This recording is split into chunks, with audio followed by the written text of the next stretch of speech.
Hello, this is Dr. Tamsin Astor, and this is the newsletter for Wednesday, July 13th.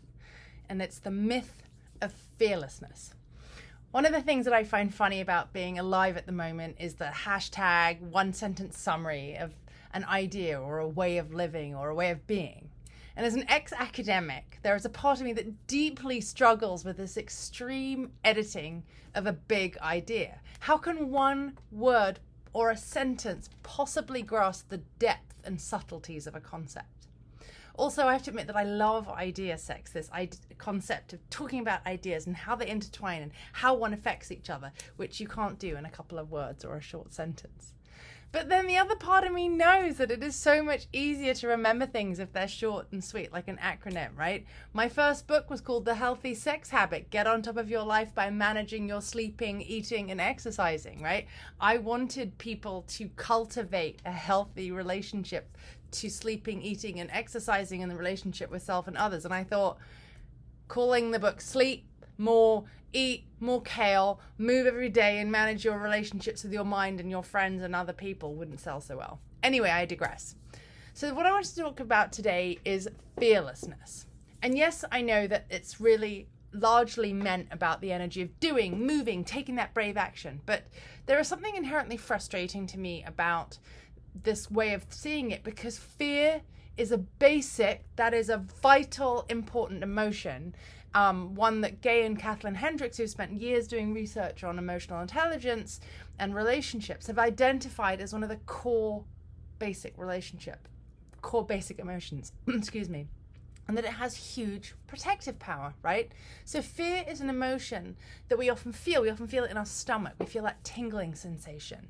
And I was acutely aware of this as an 11-year-old girl starting to take public transport in London, right? Walking down an empty street at dusk, getting on a bus and being aware of who was on the bus. Was it a particular man or woman that made me feel unsafe, right?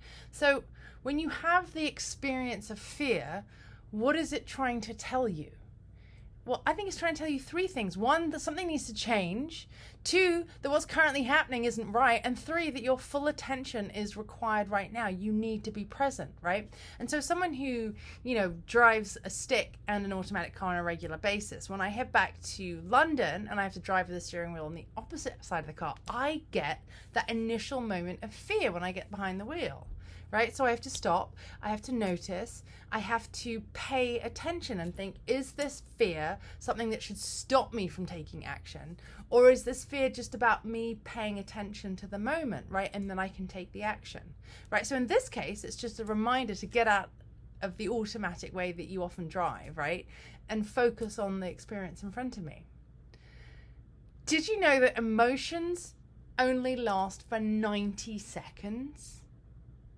90, like a minute and a half, right? The neuroanatomist Dr. Jill Bolte-Taylor wrote about this, and it blew my mind. Literally, when I first heard this, I was like, wow, what the actual... And I was with my dog, and I was like, Cora, sit, I need to process this, right? Like, it was just really amazing to me.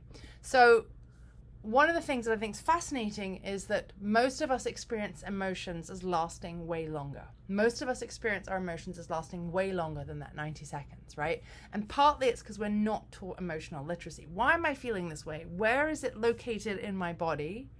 And we're also not taught to let go of our emotions, right? Emotions are energy in motion. Emotions are energy in motion, right? We find that if we don't let them move through us, they concretize into a mood, right? And this mood can last for minutes, days, hours, a week, even years, right? These moods can last for years, right? So how do we practice emotional intelligence? How do we cultivate emotional literacy? One way you can do it is a practice that I do with my clients, where I tell them to set a timer a few times a day. And when it goes off, ask, how are you feeling? Where is this feeling located in my body?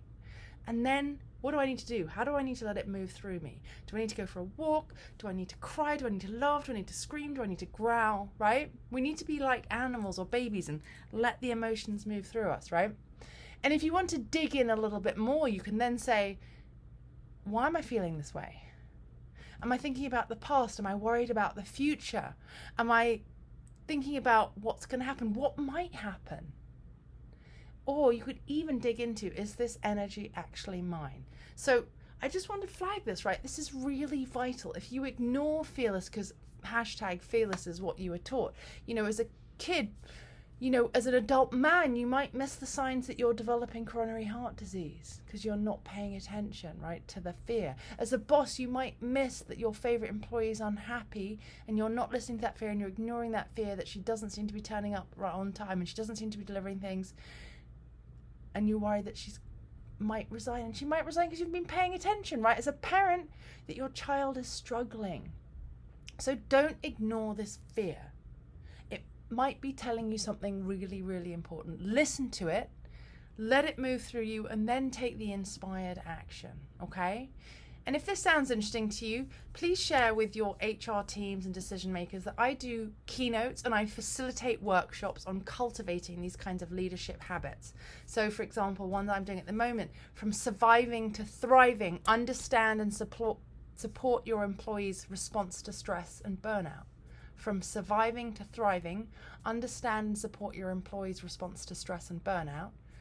The other one I'm doing, which I love, is how to be a mindful leader in turbulent times, which boosts retention, increases profit, decreases sick days, and also makes you happier. Thanks so much for listening. Have a great day.